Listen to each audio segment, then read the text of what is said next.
بسم الله الرحمن الرحيم. السلام عليكم ورحمة الله وبركاته.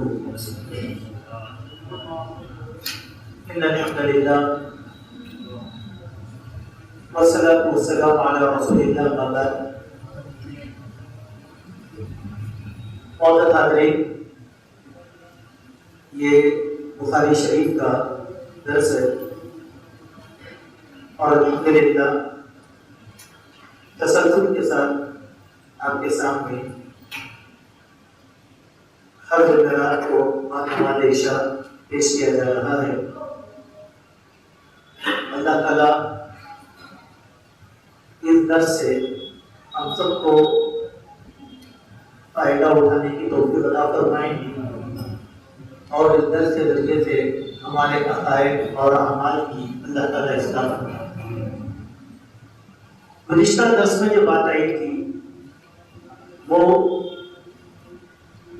ایک طویل حدیث کا آدھا حصہ ہم نے آپ کے سامنے پڑھا تھا کہ ابو سفیان سے ہرقل نے جو سوالات کیے تھے اور جس انداز کے جوابات اس نے دیے تھے،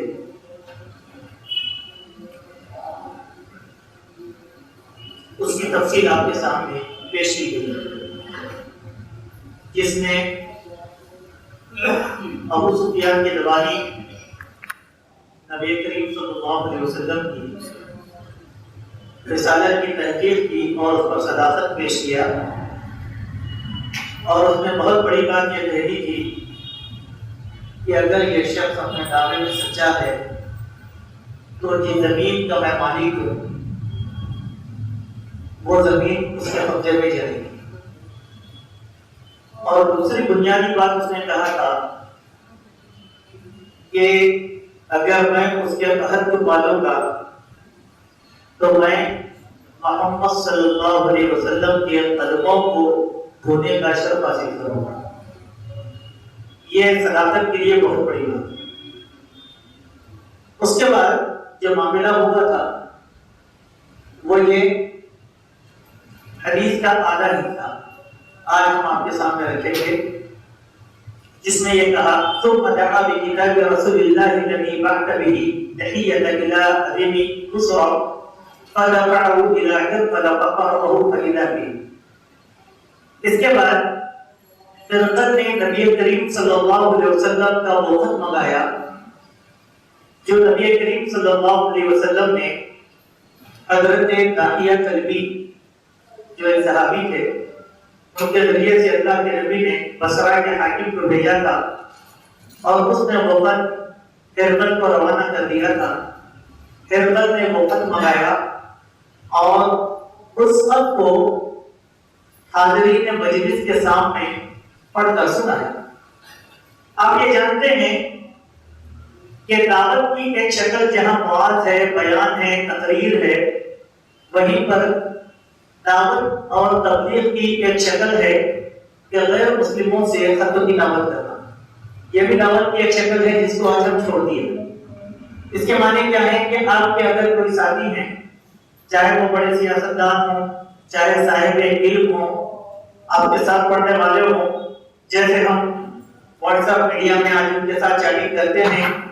دعوت کا ایک طریقہ یہ ہے کہ دعوت توحید پھیلانے کے لیے خطوط کا سہارا لے. ایک زمانہ تھا بڑا مشکل کام تھا، خط جانا، وہ پڑھنا، پھر جواب دینا، لیکن آج بڑا آسان ہے. آپ کا دوست مل گیا. یہ واٹس ایپ کی دنیا اگر توحید پر قائم رہے گی تو یقیناً واٹس ایپ بنانے والے کو جنت کی بشارت مل جائے گی، کیونکہ یہ گم کردہ لوگوں کو اس طریقے سے جوڑ کر رکھ دیا کہ آج سے 30 سال 35 سال پرانے دوست احباب بھی اگر ہم سے گم ہو گئے تھے تو واٹس ایپ کی دنیا نے ان کو آپس کے اندر ملا دیا. سبحان اللہ. اس ملانے کا ہم فائدہ نہیں اٹھاتے، ہم بیکار قسم کے گروپ چلاتے رہتے ہیں. ہر مسلمان نوجوان اگر اس کو دعوت کے لیے استعمال کرے تو آج انقلابی دعوت ہو سکتی ہے اس میڈیا کے ذریعے. اور اللہ کے نبی نے اس زمانے میں اس کا استعمال کیا. بادشاہوں کے نام اللہ کے نبی نے خط لکھا. اب سوال یہ ہے کہ بادشاہوں کے نام اللہ کے نبی نے خط کیوں لکھا؟ کہ اس علاقے کا بادشاہ اگر قابو میں آ جائے گا تو رعیت سیدھا سیدھا قابو میں آ جائے. اور ایک محاورہ بہت مشہور ہے الناس ولاتی قلوبہم، کہ لوگ بادشاہوں کے طریقے پر رہتے ہیں. ہندوستان میں ہمارے بادشاہوں نے یہی غلطی، وہ غلطی کیا کی کہ یہاں آنے کے بعد انہوں نے عدل قائم کیا، انصاف قائم کیا، اپنی جگہ ہے. تبلیغ دعوت پر چھوڑ کر سب کام کیے ہمارے بادشاہ. اگر دعوت اور تبلیغ کا میدان کرے لوگ مار کر لیتے ہیں تو آج جو ہے کوئی نقشہ ہمارے ملک کا الٹا رہتا تھا. تو المہم ہمارے نوجوانوں کے لیے یہاں پیغام ہے کہ آپ کے بہت سے غیر مسلم دوست ہوں گے، کلاس میٹ ہوں گے، اگر آپ کے پاس اگر مل جائے تو ان کو دعوت توحید دینے کا بہترین ذریعہ ہے خطوں کی دعوت جاری کر دینا. ان کو میسج بھیجیے اسلام کے، دعوت کے، توحید کے، اسلام کے خوبیوں کے، تاکہ ان کے دل میں اسلام آسانی کے ساتھ اترے. یہ کام اللہ کے نبی نے ہم کو سکھایا جو اس حدیث سے ہم کو ملتا ہے. اچھا وہ خط پہ کیا تھا؟ اب بادشاہ نے وہ خط پڑھ کر سنایا.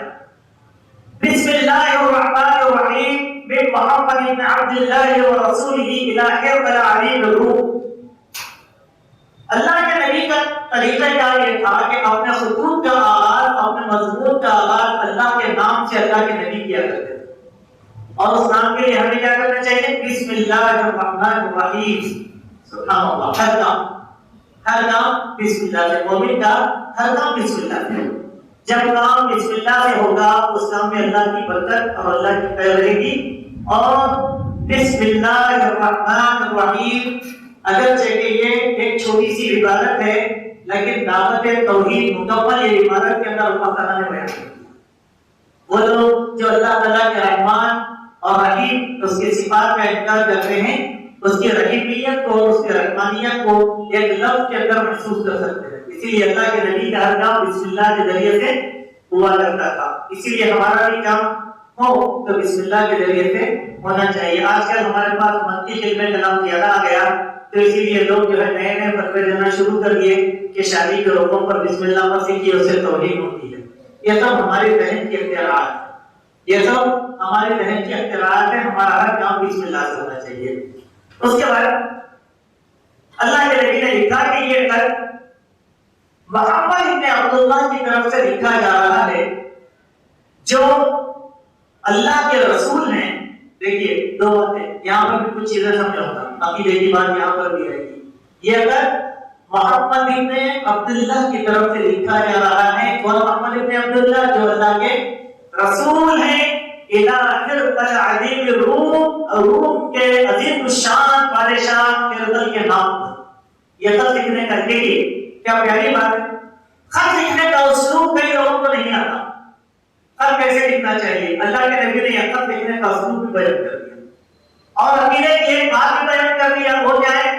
محمد کون ہے؟ عبداللہ کے بیٹے. یعنی رسالت کو الگ کر کے، شخصیت کو الگ کر کے بتایا اللہ کے نبی نے کہ اللہ کے نبی بشر بھی ہے اور اللہ کے رسول بھی. آج بہت سے لوگ بشریت کے رسول کے معاملات کے اندر دھوکہ دیتے لوگوں کو.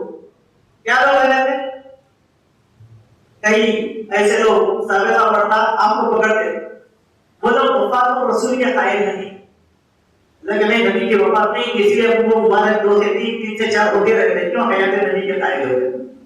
تو یہاں پر کیا بیان کیا گیا؟ محمد بشر بھی اور اللہ کے رسول بھی ہے. بشریت ایک الگ چیز ہے اور رسالت ایک الگ چیز. اللہ تبارک و تعالیٰ نے اسی لیے منکرین حدیث کا ایک جواب دیا. وہ لوگ کیا کرتے بات ادھوری رہ جائے گی کلمہ کہہ رہا چلو اللہ کے نبی باہر کرنا چلیے کلمہ پڑھو کلمہ پہلے کریں دھوکہ دے. کیا بولتے لا الہ الا اللہ محمد رسول اللہ. ترجمہ کرو کیا ہے؟ لا الہ الا اللہ نہیں ہے کوئی معبود سوائے اللہ کے، محمد اللہ کے رسول ہیں رسول ہیں. پھر وفات کیوں ہوئی؟ ارے اللہ کے بندے محمد کی رسالت ختم نہیں ہونے والی ہے، کلمہ کو اس کی تصدیق کروائی گئی. محمد صلی اللہ علیہ وسلم کی بشریت کی تصدیق نہیں کروائی گئی جو اس کلمے میں اللہ کے نبی نے کہا. یہ خط محمد ابن عبداللہ کی طرف سے لکھا گیا ہے جو اللہ کے رسول ہیں. سبحان اللہ. اللہ کے رسول کی رسالت قیامت تک جاری رہنے والی. سبحان اللہ. یہ عقیدے کی ایک بدھی بھی اللہ تعالیٰ نے یہاں پر ہم کو سکھا دیا اور اللہ کے نبی صلی اللہ علیہ وسلم نے خط لکھنے کے آداب بھی ہم لوگوں کو سکھا دیے کہ خط میں پہلے لکھا جائے کہ خط ہم لوگ الٹا لکھتے. کیسے معلوم ہے؟ ہم لوگ انگریزی اسٹائل سے کرتے بولے کیسے پورا میٹر لکھ دیں گے اس کے بعد نیچے فقط والسلام محمد عبد الرحیم. نہیں یہ پہلے آنا, یہ جملہ پہلے آنا. کیسے یہ اگر محمد عبد الرحیم فروغ بن محمد عبد الرحمان نبی کی جانب سے لکھا جا رہا ہے, جس کو میرے عظیم دوست میرے قریب ساتھی اسماعیل کے نام, تو معلوم کیا ہوا ہے بار بار اس میں بات چوری کرنے کا خدشہ اس میں نہیں ہوتا. بعد میں کیا کرتے ہیں تو چوری کرتے اور نیچے نام بتا تو جو پہلے بار میں نام دیا تھا نا آخر میں فقط والسلام یہاں پر آئے گا میرا نام رہا تو آپ محبوب بھائی کا معاملہ رکھتے ہیں وہاں پر, لیکن یہی بات کے اندر خیانت کر کے حدیث نہیں ہو سکتی. چلیے یہ ایک بات. دوسری بات اب اس تفسیر کے بعد فإني أدعوك بدعاية الإسلام سلام علی من اتبع الہدی اما بعد. سلامتی ہے اس پر جو ہدایت کا پیروکار. یہاں پر بھی عقیدے کی بات ہے. وہ کیا ہے؟ غیر مسلم کو سلام کرنا جائز ہے نہ جائز ہے؟ السلام علیکم ورحمۃ اللہ وبرکاتہ غیر مسلم کو کر سکتے یہ حدیث بتا. اسی لیے اگر ہماری مجلس میں مسلمان بھی ہیں اور غیر مسلم دونوں بھی ہیں تو وہاں السلام علیکم بول کر داخل ہونے کے بجائے یہ کہتے ہیں السلام علی من اتبع الہدی. سلامتی اس کے لیے ہے جو ہدایت کا پیروکار ہے, چونکہ سلامتی صرف مسلمان کے لیے. یہ طریقہ اللہ کے نبی نے بتا دیا. چونکہ جہاں تک گیا تھا وہ سارے کے سارے مسلمان تھے کیا؟ وہ سارے کے سارے غیر مسلم بھی تھے اور وہاں پر خفیہ طور پر ہو سکتا ہے کتاب میں مسلمان بھی تھے. اسی لیے اللہ کے نبی نے کسی کا دل آزاری نہیں کی. اس لیے اب ہمارے پاس بھی بحث ہے. وہ کیا ہے بھائی اگر غیر مسلم سے ملے تو کیا کریں؟ آداب تسلیمات کیا کہیں گے؟ Good morning good evening good night وہ کرتے رہتے ہیں. سیدھی سیدھی بات اللہ کے نبی کے وقت السلام علی من اتبع الہدی. سلامتی اس کے لیے جو ہدایت کا پیروکار ہے. اس کا دوسرا مفہوم کیا ہوا؟ اس کے لیے سلامتی نہیں ہے جس کے پاس ہدایت نہیں ہے.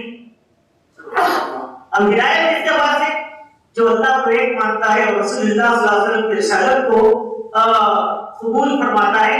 اس میں بھی اس فکرے میں بھی اللہ کے نبی نے دعوت دیا ہے خلقت کو. وہ خود ذہنی طور پر سوچے کہ میں تو ہدایت کا پیروکار نہیں ہوں تو سلامتی نہیں ہے.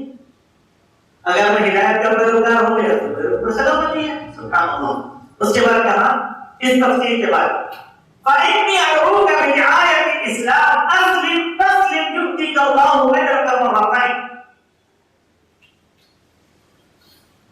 کیا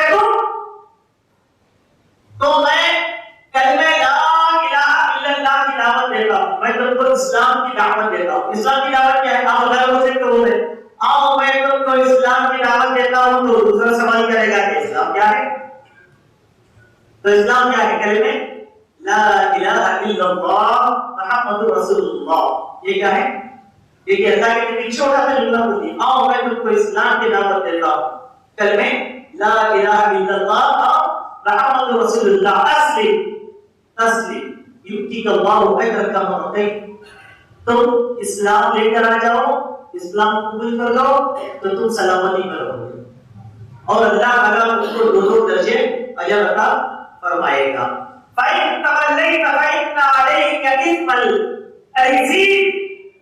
کہ اگر تم یہ بات نہ مانے تو تیری رعایا کا گناہ بھی تیرے ہی سر پر لاد دیا جائے گا. دیکھیے کیا پیارا انداز ہے اللہ کے نبی. اسلام لاؤ امن میں رہو گے, اسلام نہ تم لاؤ گے تو تمہاری رعیت کا گناہ بھی تمہارے اوپر رہے گا. یہاں ہم رک جائیں گے بھائی. اگر حدیث پڑھنے پہلے تاکہ کی کوئی بات نہیں, ہماری اسلام کی کوئی بات نہیں. حدیث پڑھ رہے ہیں, حدیث پڑھنا نہیں ہے. حدیث سے ہمارے لیے انقلاب لانا. اگر ہمارے مزاجوں میں تبدیلی ہے تو اس کے معنی کیا ہے؟ ہم نے کہا ہر نفس کتاب اللہ اور سنت رسول اللہ کا مکلف ہے. ہر موحد کی یہ ذمہ داری ہے کہ وہ کوشش کرے جہاں توحید مجھے ملی وہاں توحید میرے رشتہ داروں کو, میرے نانے داروں کو, میرے دوستوں کو, میرے احباب کو بھی ملے. اگر میں نے ان تک توحید نہیں پہنچایا تو ان سے واقع ہونے والے گناہ میں بھی شامل ہوں گا. میں نے علم حاصل کر لیا کتابوں کی لائبریری میرے پاس ہے اور میں اپنے آپ کو بڑا معتبر سمجھتا ہوں کہ میں عالم دین ہوں. اگر میں نے اہلیہ نے محلہ پر اگر کام نہیں کیا تو اہلیہ نے محلہ کے گناہوں کا وہ بھی میرے سر پر. اب یہاں ایک بات سنیں, اللہ کے نبی صلی اللہ علیہ وسلم نے صرف اسلام کی دعوت نہیں دی, اس دعوت کی ذمہ داری بھی بتایا. اگر تم ایمان نہیں آؤ گے تو تمہاری رعیت بھی نہیں رہے گی. جب وہ گنہگار رہے گی تو اے بادشاہ الخلق وہ سارے کے سارے گناہ اللہ کے اوپر ڈال دے گا.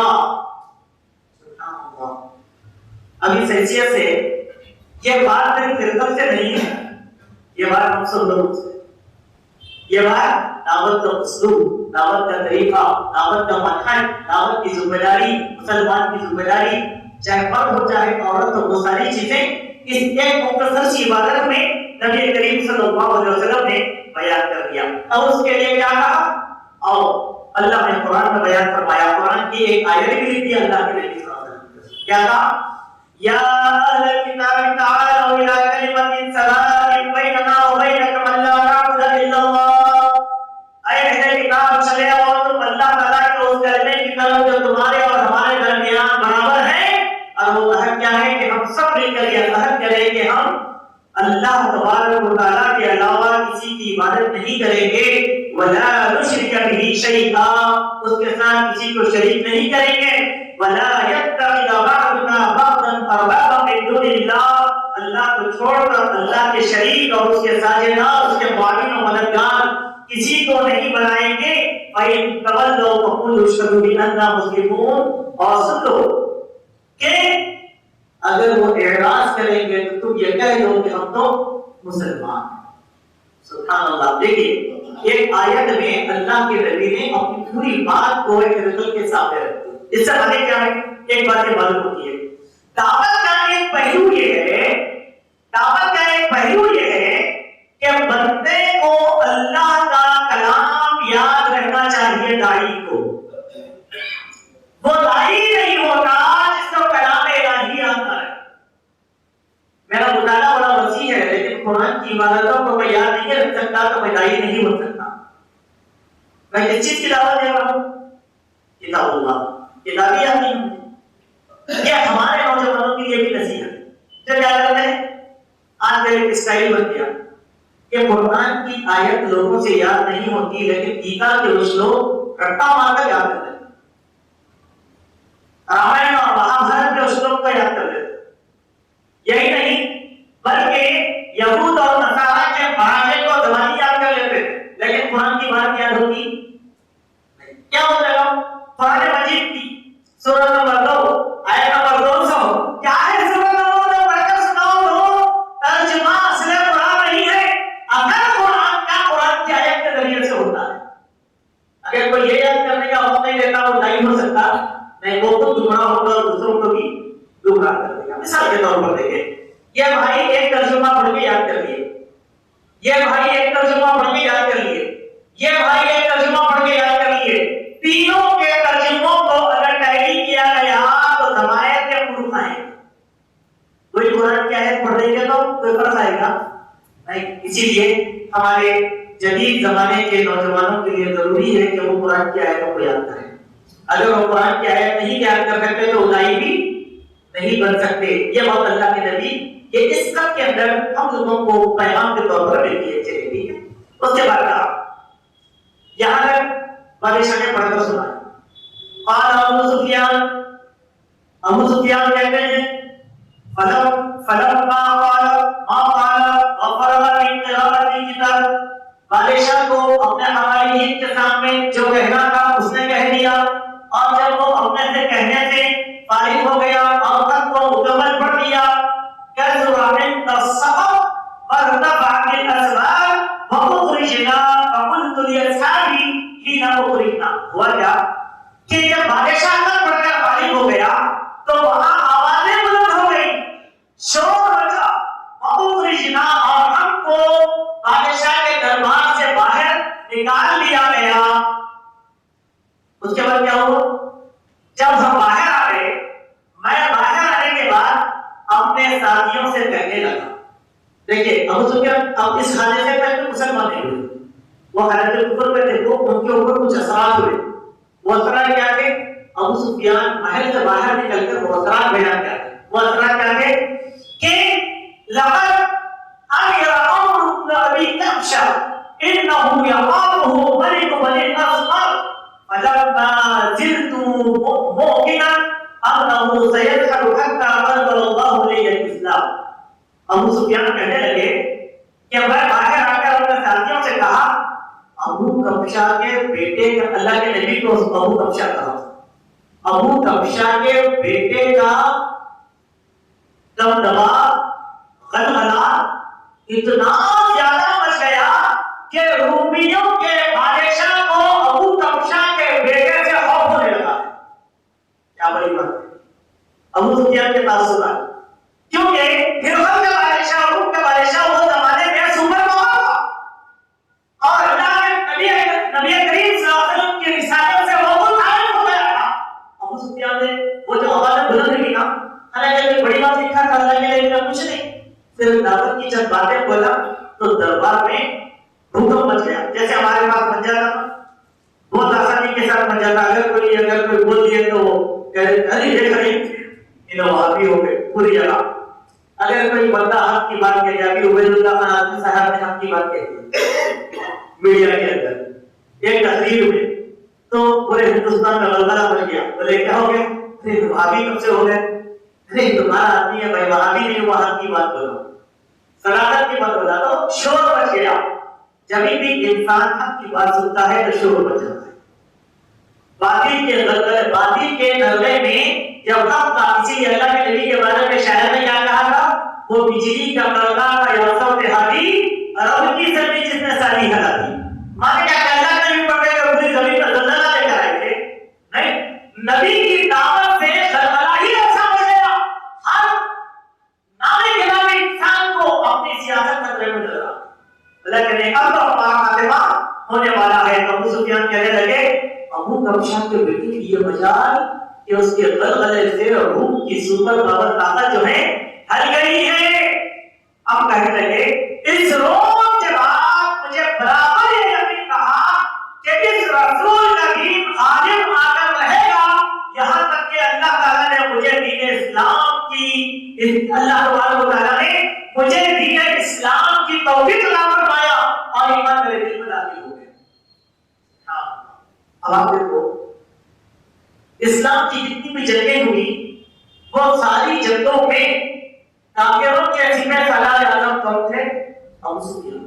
فتح مکہ تک, سبحان اللہ, فتح مکہ تک, حتیٰ کہ ابو سفیان کی یہ مجال کہ انہوں نے احد کے موقع پر نبی کریم صلی اللہ علیہ وسلم کے موت کی بھی خبر ہوئی. تو پوچھتے تھے کیا محمد تم میں زندہ ہے؟ پوچھتے تھے. اللہ کے لیے جواب مت دو اس کا. جب تھک گئے تو حضرت عمر سے کہا کے جواب دو, تو حضرت عمر اور دیگر صحابہ اکرام اس کا جواب دینے لگے. تو اللہ کے نبی صلی اللہ علیہ وسلم سے اتنی نفرت کرنے والے ابو سفیان ہرقل کے دربار میں خط پڑھا گیا تو وہاں یہ تاثر لیا اور شاید وہی تاثر اللہ کو پسند آیا کہ ابو سفیان دو درجوں سے اللہ کے نبی کے مقرر ہو. ایک تو ابو سفیان کو صحابی رسول ہونے کا شرف حاصل ہو گیا اور دوسرا اللہ کے نبی کے مسلم ام حضرت ام حبیبہ رضی اللہ عنہا اللہ کے نبی صلی اللہ علیہ وسلم کے اپنے نکاح میں آئی. اسی حیثیت سے اب حضرت امیر معاویہ کا رشتہ کس سے جڑ گیا؟ محمد صلی اللہ علیہ وسلم سے. اب امیر معاویہ کو گالی دینے والے, یزید کو گالی دینے والے یہ بھی سوچ لیں کہ یزید کا رشتہ کس سے جڑ گیا؟ محمد صلی اللہ علیہ وسلم. اب دیکھیں گالی نبی کا رشتہ دار کو گالی. اسی لیے ایک عام تعلیم ہے اہل بدعت کے ایک جملہ بڑا پیارا ہے, وہ جملہ آپ کے سامنے رکھتا ہوں. تم اپنے سالے کو گالی برداشت نہیں کر سکتے تو پھر نبی کے سالے کو گالی دینے کی ضرورت تمہارے پاس کیسے ہوئی؟ میرے سالے کو اگر کوئی گالی بولا تو میں لڑنے آتا ہوں, ارے یار کون سا یار نبی کے سالے اگر میں امیر معاویہ کو گالی دے رہے تھے ہماری ضرورت اتنی بڑھ گئی, یعنی ہمارا سالہ نبی کے سالے سے زیادہ محبوب ہو گیا اور نبی کے سالے ہمارے سالے سے زیادہ کم ہو گئے. نعوذ باللہ, ہمارا ایمان تو ایسا ہو گیا, تو المہم ہو گیا. اس کے بعد اسی خط سے متعلق کچھ عبارت ہے. وَكَانَ ابْنُ طَاوُوسَ صَاحِبُ إِيلِيَا وَحِرْقَلَ أَطُوفًا عَلَى نَصَارَى الشَّامِ يُحَدِّثُ أَنَّ حِرْقَلَ حِينَ غَلِبَ إِيلِيَا فَأَصْبَحَ خَبِيثَ النَّفْسِ فقال بعض بطارقته قد استنكرنا خيئة. ابن طاووس جو ایلیا کے گورنر تھے اور ہرقل کے مذاہب اور شام کے عیسائیوں کے پادری تھے، وہ بیان کرتے ہیں کہ ہرقل جب ایلیا یہاں پہ بیت المقدس آیا، یہاں پر ایک اصطلاح ہے ہم لوگ بیت المقدس کہتے ہیں، وہ بیت المقدس نہیں ہے، بیت المقدس ہے. اردو میں ہم لوگ مقدس کہتے ہیں، معنی وہی ہوتے ہیں تقریباً، لیکن تلفظ کی تھوڑی سی غلطی ہوتی ہے. تو ایک دن صبح کے وقت وہ بڑا رنجیدہ خاطر اٹھا، بیدار ہوا اور اس کے کچھ مصاحب کہنے لگے کہ آج ہمیں تمہارے مزاج کی خرابی محسوس ہوتی ہے، آپ بتائیں کہ کیا حال ہے. اور ابن طاووس وكان حرقل حذارا ينظر في النجوم، کہ ابن طاووس کہتے ہیں کہ ہرقل ماہر نجومی اور ستارہ شناس تھا. جب لوگوں نے اس سے پوچھا تو کہنے لگا کہ فقال له حين سألوه إني رأيت الليلة حين نظرت في النجوم ملك الختان قطر. اس نے کہا کہ دیکھو، دراصل میں نے رات کے ستاروں میں نگاہ ڈالی تو مجھے یہ محسوس ہوا کہ ختنہ کرنے والوں کا بادشاہ پیدا ہو چکا ہے. ختنہ کرنے والوں کا بادشاہ پیدا ہو چکا ہے. بتاؤ ان دنوں میں کون سے لوگ ہیں جو ختنہ کرواتے ہیں؟ اس نے سوال کیا. فَمَن يَقْتَرِبُ مِنْ هَٰذِهِ الْأُمَّةِ قَالُوا لَيْسَ يَقْتَرِبُ إِلَّا الْيَهُودُ فَلَا يُحِبَّنَّكَ شَرٌّ فَاكْتُبْ إِلَىٰ مَدَائِنِ مُلْكِكَ فَيَقْتُلُوا مَنْ فِيهِمْ مِنَ الْيَهُودِ. کہا کہ دیکھو ہمارے ان علاقوں میں سوائے یہود کے کوئی ختنہ نہیں کرواتے، آپ ان سے فکر مند ہونے کی ضرورت نہیں ہے. اپنے مارکیٹ گورنروں کو خط لکھو اور انہیں حکم دو کہ جتنے بھی یہودی ہیں سب کو قتل کرو. دیکھیں اس کی سوچ الگ تھی، درباریوں کی سوچ مطلق طور پر الگ تھی. اس نے کیا کہا؟ ختنہ کرنے والوں کے درمیان ان کا بادشاہ پیدا ہو گیا ہے نا، محمد صلی اللہ علیہ وسلم. اس نے ستاروں کو محسوس کیا جیسا ستارہ شناس محسوس کر سکتے تھے، ہو گیا. اچھا یہاں ایک بات دیکھیں، یہاں ایک تہذیب کی بات ہے. وہ تہذیب کیا تھی کہ عرب کے علاوہ غیر عربوں میں ختنہ کرنے کا رواج نہیں تھا. اہل عرب ختنہ کروایا کرتے تھے، اسی لیے انہیں کیا کہا؟ ختنہ کرنے والوں کا بادشاہ تھا. ختنہ کرنے والوں کا بادشاہ تھا.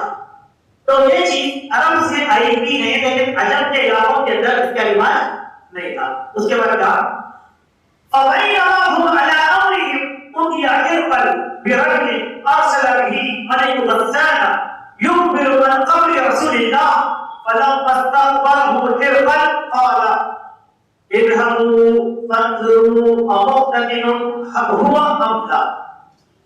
اس گفتگو کے دوران ہرقل کے سامنے ایک ایسا شخص پیش کیا گیا جسے شاہ غسان نے بھیجا تھا، اور وہ رسول اللہ صلی اللہ علیہ وسلم کا حال بیان کرتا تھا. جب اس شخص سے ہرقل نے نبی کے بارے میں ساری معلومات حاصل کر لی تو اپنے بزرگوں سے کہا یا اپنے جو ہے نگہبانوں سے کہا کہ اس شخص کو لے جاؤ اور ذرا دیکھو کہ اس کے ختنہ ہو کر ہے جلدی. تو وہ لوگ کیا کریں؟ فَنَظَرُوا إِلَيْهِ فَحَدَّثُوهُ أَنَّهُ مُقْتَدِرٌ.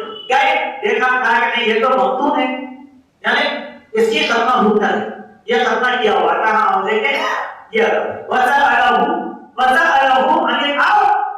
اس نے کہا عربوں کے بارے میں تم مجھے بتاؤ. فَقَالَ هُمْ يَقْتَتِلُونَ. کیا وہ ختنہ کرتے ہیں؟ فَقَالَ حِرْقَلُ هَٰذَا مَلِكُ هَٰذِهِ الْأُمَّةِ قَدْ ظَهَرَ.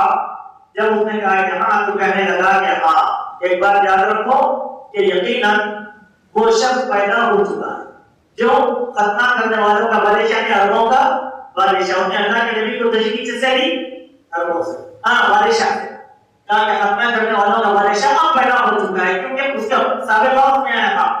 میں یہ گمان کرتا تھا کہ وہ ہماری قوم میں سے ہوگا، لیکن مجھے افسوس ہے کہ وہ تمہاری قوم میں پیدا ہو چکا ہے.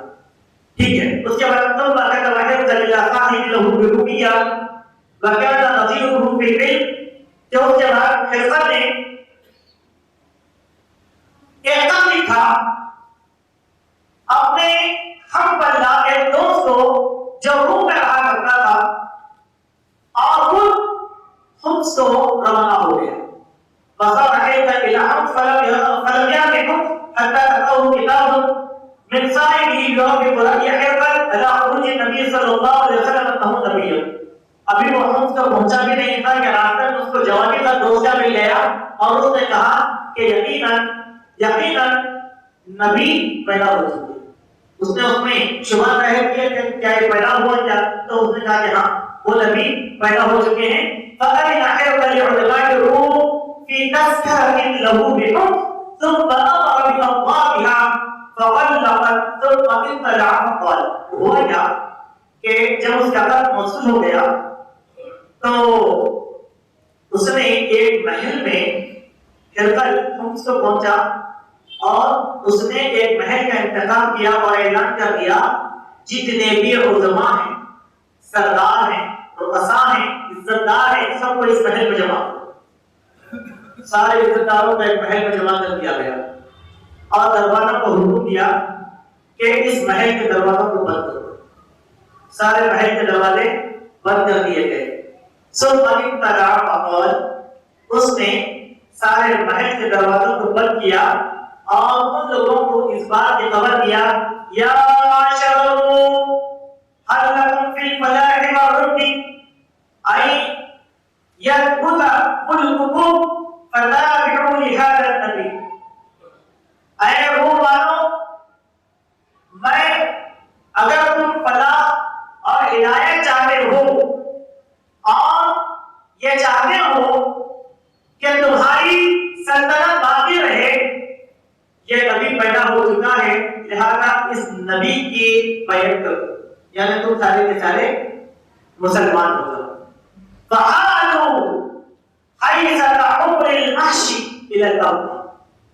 بادشاہ کا یہ قول سن کر جتنے بھی علماء اور عزتدار سردار تھے وہ ہمارے قوم کے جنگلی گدھوں کی طرح دروازوں کی طرف چلتے ہیں. یہ کیا بادشاہ نہیں بات بول رہے؟ اب تک تو ہم اس کو خدا کو مل رہے تھے اور اس کو سب لوگ کہہ رہے تھے یہ کہہ رہا کہ نبی آ چکے ہیں، ان کے ہاتھ پر بیعت کرو. یہ تو نہیں بات ہے، ہم کیسا تسلیم کریں؟ یا لوگ کے کیا کریں؟ دروازوں کی طرف بھاگنا شروع کر دیے. فَوَجَدُوهَا فَغُلِّقَتْ. تو انہوں نے دروازوں کو بند پایا. فَلَمَّا رَأَىٰ حِرْقَلُ نَفْرَتُهُمْ وَأَيْسَ مِنَ الْإِيمَانِ. جب ہرقل نے ان کی نفرت کو محسوس کیا تو اپنی قوم سے مایوس ہو گیا، اب یہ لوگ ایمان آنے والے نہیں ہیں. قَالَ رُدُّوهُمْ عَلَيَّ. کہا کہ چلو چلو سب کو بلاؤ، واپس بلاؤ، بولے پورا سرداروں کو واپس بلاؤ. بلانے کے بعد فَقَالَ إِنِّي قُلْتُ مَقَالَتِي آنِفًا أَعْتَبِرُ بِهَا شِدَّتَكُمْ عَلَىٰ دِينِكُمْ فَقَدْ رَأَيْتُ. دیکھو میرا مقصود بیان کرنے کا یہ نہیں تھا کہ تم پر ایمان لاؤ، میں یہ چاہ رہا تھا کہ تم تمہارے دین پر کتنے استقامت کے ساتھ ٹکے ہوئے ہو، تمہارے امتحان لینا چاہ رہا تھا.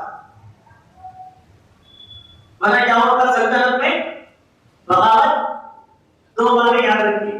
اب کیا آپ کو اس بادشاہ کے بارے میں کیا بولیں گے؟ کافر تھا بولیں گے، اس کو تو ایمان مل گیا تھا لیکن وہ اپنے قوم سے مایوس ہو گیا.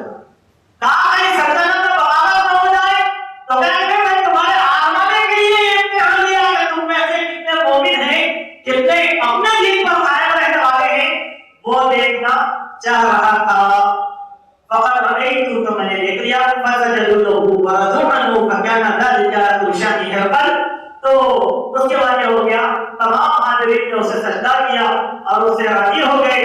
یہ ہرقل کے ایمان کے متعلق آخری حالات تھے جو یہاں پر بیان کیے گئے. معزز حاضرین، جو حدیث پچھلے ہفتے شروع ہوئی تھی اس حدیث کا ترجمہ اور اختتام ہم یہاں پر کر رہے ہیں۔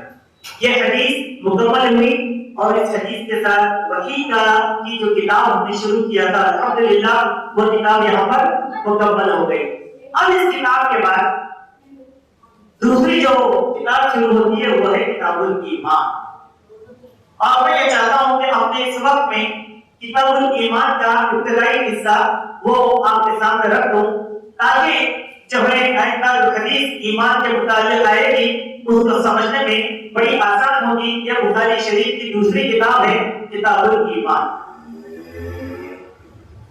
کتاب الایمان ایمان کی کتاب۔ اب یہ ہے کہ ایمان کیا ہے، یہاں کچھ باتوں کو ہم سمجھا دیتے ہیں، انشاءاللہ اصل حدیث آئندہ ہفتہ پڑھیں گے۔ ایمان کیا ہے؟ ہم نے کہا کوئی ایسا آدمی ہے جو ایمان والا نہیں، ہم سب ایمان والے ہیں کیونکہ ہم اللہ کو ایک مانتے ہیں اور رسول اللہ صلی اللہ علیہ وسلم کی رسالت پر ایمان رکھتے ہیں۔ سوال یہ ہے کہ کیا یہی ایمان ہے؟ اتنا ہی ایمان ہے؟ اگر ایمان اتنی ہی چیز کا نام ہے تو مسلمانوں میں 73 فرقے پیدا ہونے کا سبب ہے۔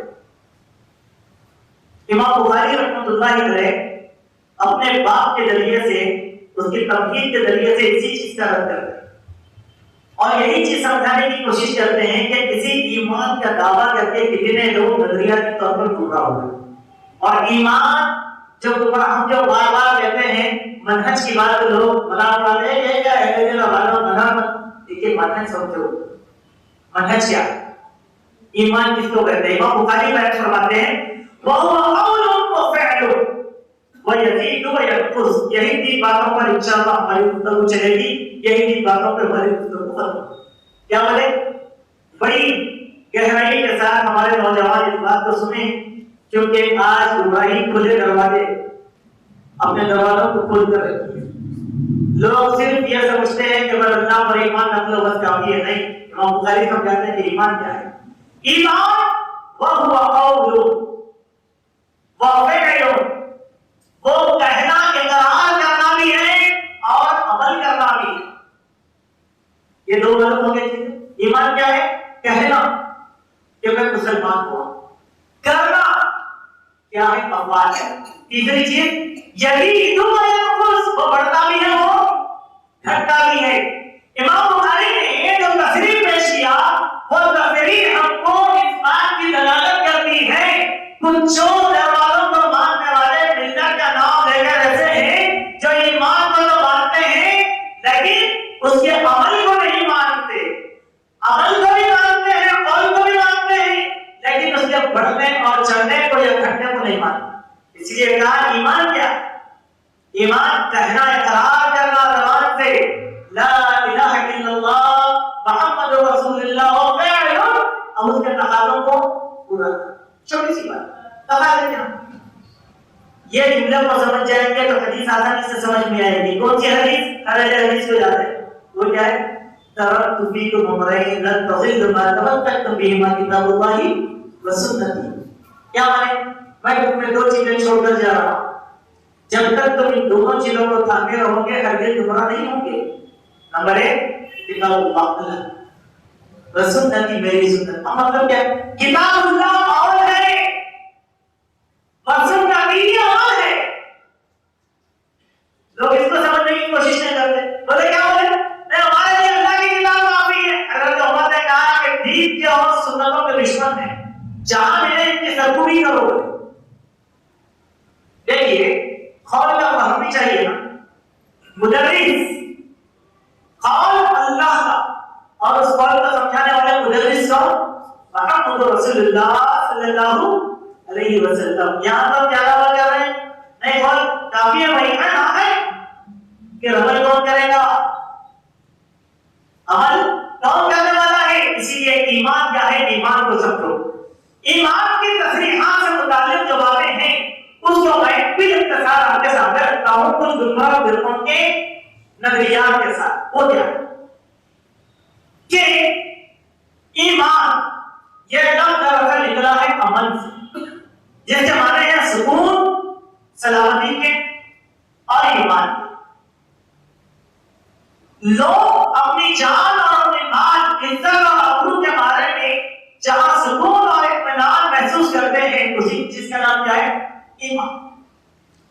اسی لیے ہجرت کا ایک درجہ ہے جان و مال اور ایمان کی سلامتی کے لیے نکل جانا. ایمان بہت اہمیت کی چیز ہے. یہ چیزیں محفوظ ہیں تو وہاں ایمان ہے, وہ چیز محفوظ نہیں ہے تو وہاں ایمان ہرگز نہیں ہے. ٹھیک ہے, جیسا کہ اللہ کے نبی علیہ السلام کے ایک حدیث میں آپ نے فرمایا المؤمن من امنه الناس على دمائه واموالهم. مومن وہ ہے جس سے لوگ محفوظ رہے, لوگ محفوظ کے معنی کا دماغ ان کا خون واموالهم ان کا مال محفوظ ہے. تو لوگ امن میں رہیں گے. ایمان امن سے نکلا. اب امن کے معنی کیا؟ مسلمان امن کا شہنشاہ ہے. معنی کیا ہے؟ جہاں مسلمان رہتا ہے وہاں نہ خون ہوگا نہ خرابہ ہوگا. ہر انسان وہاں بنا لے کر آ کر رہے گا کہ نہیں یہ بستی میں رہیں گے تاکہ جان و مال محفوظ رہے گی. وہاں ایمان ہے. وہاں کیا ہے؟ ایمان ہے. اس کے بعد فرمایا کہ ایمان کے لفظی معنی کی تصدیق کے, جیسا کہ اللہ نے سورہ یوسف میں فرمایا, یوسف علیہ السلام کے بھائیوں نے کہا وما انت بمؤمن لنا, اے ہمارے ابا جان آپ تو ہماری تصدیق کریں گے نہیں, ہم کتنا بھی سچ بولے آپ تصدیق کریں گے ہی نہیں. تو ہمارے کیا ہے؟ تصدیق کرنا. تین چیزیں ہیں ایمان. کیا ہے؟ کہ زبان سے اقرار کرنا, دل سے تصدیق کرنا, اعضاء اور جوارح سے عملی طور پر اس کا مظاہرہ کرنے کا نام کیا ہو گیا؟ ایمان. خالی لا الہ الا اللہ محمد رسول اللہ پڑھ لیا کچھ بھی نہیں کرا تو اب سوال یہ ہے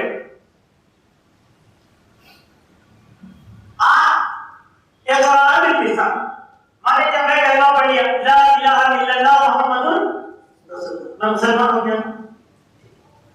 اب اس کے بعد کیا کرنا؟ دل میں یقین رکھنا, شک نہیں رکھنا ہے کہ نہیں دم نہیں کرنا. آج شریعت کے آدھے مسئلوں میں امت مسلمہ کو شک ہے.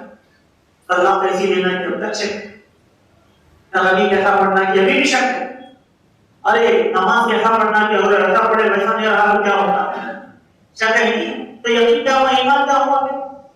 ایمان نہیں ہوا. ایمان کے معنی ہے نماز ایسے ہی پڑھنا ہے, یقین ایسے ہی کرنا ہے. جب یہ کتاب اللہ اور سنت رسول کی بات آ گئی تو مجھے عمل کرنا ہی کرنا ہے. یہ چیز ہے. عمل چھوٹا کیوں ہوتا؟ عمل بڑا بھی ہوتا. لیکن جب دل میں یقین نہیں رہتا تو عمل پر پڑ سکتا. ایمان صرف زبانوں میں رہتا. ایمان صرف جب جاپان نے کہا تھا رہ گئی رسم ادا روح ملادی نہ رہی, فلسفہ رہ گیا تلقین غزالی نہ رہی. خالی ہمارے مسلمان ہیں ٹھیک ہے, ٹھیک ہے, دل میں یقین ہے. اگر یقین ہے تو قبروں کی مدد کیوں کر؟ یقین نہیں ہے اسی لیے قبروں کی مدد ہو رہی. جب سجدہ اللہ کے لیے ہو رہا ہے اس پر یقین نہیں ہے اسی لیے غیروں کے لیے سجدہ ہو رہا ہے. تو ایمان کیا ہوگا؟ ایمان ہو کیا؟ یہی تو ہماری دعوت ہے. اہل حدیث کی دعوت یہی ہے. اہل حدیث کی دعوت یہی ہے. ٹھیک ہے جی, اعمال سے مظاہرہ کرنا کیسے؟ خالی نماز ایک عمل ہے نہیں, ساری زندگی کا ایک ایک لمحہ عمل کا گزر جائے یہ ایمان. سبحان اللہ. تو اس چیز کی تصدیق ہے. ٹھیک ہے, چلیے بات دوبارہ فرقے اسلام میں پیدا ہوا جہمیہ, معتزلہ, اشاعرہ وغیرہ وغیرہ. ٹھیک ہے, آج بھی ہماری صفوں میں بہت ہیں بھائی, لیکن ان کو نہیں معلوم کہ در بدر وہ لوگ معتزلی ہو گئے. ان کو یہ نہیں معلوم کہ در بدر وہ اشعری ہو گئے. ان کو یہ نہیں معلوم کہ وہ در بدر جہمی ہو گئے. لیکن دعوت اس کا کرنا یہ تو سلفی ہے بھائی. ارے آپ کی سلفیت کہاں گئی؟ یہاں پر ذرا غور کرو کہ منہج کے اندر, تفکرات کے اندر نظریات کیسے بدل گئے ہمارے. یہ نہیں سوچ رہے انسان. تو ایمان کے بارے میں, عمل کے بارے میں, یقین کے بارے میں, بڑھنے اور کم ہونے کے بارے میں فرقہ بندیاں یہیں پر بھی ایمان کو لے کر, مسائل کو لے کر نہیں ہوئی. آج ہم کتنے بڑے جاہل ہیں کہ آپ نہیں بھائی یہ مسائل اپنے اپنے مسئلہ کے اپنے اپنے عقیدے. ارے بھائی مسائل میں نہیں ہے, ایمان میں چھپا ہے. تو مسائل میں جھگڑا ہوگا, پہلے ایمان درست کرو اس کے بعد مسائل سب بہت سیدھے ہوں گے. ٹھیک ہے, چلیے ٹھیک ہے. جہمیہ قبیلہ کیا کہتا ہے ایمان کے بارے میں؟ جہمیہ قبیلہ کہتا ہے کہ ایمان معرفت کا نام ہے اگرچہ وہ عمل سے ہم آہنگ ہو کہ ہم آہنگ نہ. اللہ کی معرفت ہمیں آتا ہے کہ بس ہمارے لیے کام ہے. وحید الدین خان صاحب کو کیوں رد کیا ہم نے؟ اسی لیے رد کیا کہ انہوں معرفت الہی میں کئی علماء کو گمراہ کر دیا.